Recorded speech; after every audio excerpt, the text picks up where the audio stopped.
क्या आपकी गाड़ी में भी इस तरह की लाइट्स आती हैं और आप परेशान हो जाते हैं? अक्सर लोग इन लाइटों को इग्नोर कर देते हैं, जो बाद में बड़े खर्चे का सबब बनती हैं और बहुत सारा पैसा लगवाती हैं। आज हम सबसे इम्पोर्टेंट लाइट के बारे में बात करेंगे जो बड़ा मसला करती हैं। वो मैं आपको बताऊंगा। सबसे पहले ये चेक इंजन लाइट है। अगर ये लाइट आपकी गाड़ी के अंदर आ रही है तो इसका मतलब है आपके किसी सेंसर में या फ्यूल सिस्टम में या एग्जॉस्ट सेंसर के अंदर कोई मसला है। ये लाइट आने के ऊपर आप गाड़ी चला तो सकते हैं, लेकिन सबसे पहले आपको वर्कशॉप पे जाना होगा, चेक करवानी होगी कि ये किस मसले की वजह से आ रही है।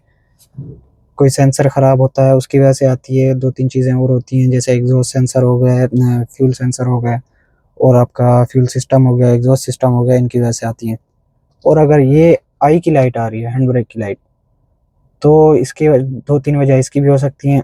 ब्रेक पैड ख़त्म होना, उसकी वजह से ये लाइट आती है, और ब्रेक ऑयल एक्सपायर हो जाना, उसकी वजह से लाइट आती है ये। और अगर आपकी हैंड ब्रेक इलेक्ट्रॉनिक है, उसका कुछ आ जाता है, मोटर ख़राब हो जाती है, कोई वायरिंग डैमेज हो जाती है, तो उसकी वजह से भी आ सकती है ये आपकी गाड़ी के लिए। तो ये लाइट आपके लिए ख़तरा ज़रूर है, लेकिन इसकी वजह से भी आप गाड़ी चला सकते हैं। और जल्द से जल्द आपने दिखानी है गाड़ी के ब्रेक पैड ख़त्म हो गए हैं, या आपकी गाड़ी का ब्रेक ऑयल एक्सपायर हो गया है, या हैंड ब्रेक का कुछ मसला है, या आपकी गाड़ी का एबीएस फेल हो गया है। एबीएस फेल हो जाए तो फिर बड़ा मसला होता है इसके लिए। बीएमडब्ल्यू के ऊपर ख़ास तौर पे इधर मैसेज भी आता है यहाँ पे। तो इस तरह का कोई मसला आता है तो आपने ये भी चेक करना है गाड़ी को लाजमी। और ये लाइट जो आ रही है ये है टायर प्रेशर की। अगर आपकी गाड़ी के अंदर कोई टायर प्रेशर कम हो गया है, टायर पंचर हो गया, तो उसकी वजह से लाइट आती है। आपने टायर चेक करना है और टायर की हवा चेक करवानी है। ये देखें, ये आ रही है। वैसे भी ब्रेक सिस्टम ड्राइव मॉडरेट, ये आती है आपकी ब्रेक पैड ख़त्म होने की वजह से या इस तरह के कुछ ख़त्म होने से। देखें यहाँ पे आ रहा है message, brake pad checked by your service partner. और ये स्टीयरिंग की जो लाइट आ रही है, ट्रैक्शन की लाइट आ रही है। अगर ट्रैक्शन में मसला होगा तो आपकी गाड़ी में स्टीयरिंग की लाइट भी कभी कभार आ जाती है। ट्रैक्शन ये होता है कि आपकी गाड़ी का सेफ्टी सिस्टम जो है ना काम छोड़ जाता है, गाड़ी स्किड करती है। आप ब्रेक मारें या हाई स्पीड में स्टीयरिंग टर्न करेंगे तो आपकी गाड़ी स्किड करेगी। तो ये इस वजह से आती है। ये जितने भी लाइटें हैं आप इनकी वजह से गाड़ी चला तो सकते हैं, लेकिन स्लो स्लो चला के आप सुकून से वर्कशॉप पहुँचें। सबसे पहले ये आप लाजमी स्कैनर से चेक करवाएं कि क्यों आ रही हैं लाइटें। अगर कोई भी इनमें से एक लाइट आती है आपकी डैशबोर्ड में, अगर कोई भी एक लाइट आती है आपकी, तो फ़ौरन आप गैरेज पे जाके चेक करवाएं, वर्कशॉप जाके चेक करवाएं। क्योंकि अगर ये बड़ा कोई मसला निकल आया, आप इसी तरह चलाते रहे, मिसाल के तौर पर अगर आपकी गाड़ी का ब्रेक ऑयल ख़त्म हो गया, एक्सपायर हो गया, आप ऐसे ही चला रहे हैं, तो वो आपकी गाड़ी का एबीएस सिस्टम ख़राब करेगा, ब्रेक सिस्टम पूरा ख़राब करेगा, मास्टर सिलेंडर हो गया, जैसे व्हील सिलेंडर हो गया, इन चीज़ों को ख़राब करेगा।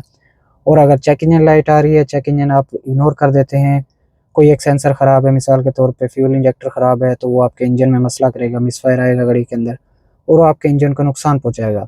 जैसे एयर फ्लो सेंसर कोई ख़राब है, मैप सेंसर ख़राब है, ऑक्सीजन सेंसर ख़राब है, कोई भी सेंसर अगर आपकी गाड़ी में ख़राब होता है तो वो आपके इंजन के लिए नुकसानदेह है, फ्यूल एवरेज के लिए नुकसानदेह है, सब चीज़ों के लिए नुकसानदेह है। और अगर आपकी गाड़ी के अंदर ओवरहीट का मैसेज आता है वो आपने लाजमी गाड़ी साइड पे लगानी है। रेड कलर का अगर आता है तो ओवरहीट का मैसेज अगर रेड कलर का आता है, तो साइन बना हुआ होता है ओवरहीट का, तो वो आपने बिल्कुल साइड पे लाजमी लगा देनी है और गाड़ी को 20-25 मिनट आधे घंटे के लिए छोड़ देनी है, ताकि गाड़ी कूल डाउन हो जाए। आपने अपनी गाड़ी का कूलेंट चेक करना है, फैन चेक करना है, चल रहा है नहीं चल रहा। कूलेंट कम है तो आपने आधे 1 घंटे तक उसको खड़ी रहने देना है। कैप खोलना है स्लो आराम से और उसके अंदर कूलेंट फिल करके दोबारा स्टार्ट करके देखना है और आपने आराम आराम से वर्कशॉप पहुंचना है। अगर इस तरह का मसला आपकी गाड़ी में आता है, कूलेंट लीक है या आपकी गाड़ी का फ़ैन बंद हो गया है, तो आपने गाड़ी चलानी नहीं है, डायरेक्ट वर्कशॉप से रब्ता करना है और आपने रिकवरी के ऊपर उठा के गाड़ी शोरूम पहुंचानी है, वर्कशॉप पहुंचानी है, ताकि वो आपकी गाड़ी का मसला हल करें। अगर आप इसी तरह गाड़ी चलाते हैं, ओवरहीट टेम्परेचर का मैसेज आ रहा है, तो वो आपकी गाड़ी के इंजन के लिए बहुत नुकसानदेह है। वो आपकी हेड गैस्केट उड़ा सकता है, इंजन सीज कर सकता है और इंजन का भारी नुकसान कर सकता है और आपको भारी पैसे का नुकसान कर सकता है। वीडियो अच्छी लगी हो तो लाइक और सब्सक्राइब लाजमी कीजिएगा, बेल आइकन को लाजमी दबा दें ताकि आने वाले वीडियोस आपको मिलती रहे। मिलते हैं नेक्स्ट वीडियो के अंदर इंशाल्लाह। अल्लाह हाफिज़।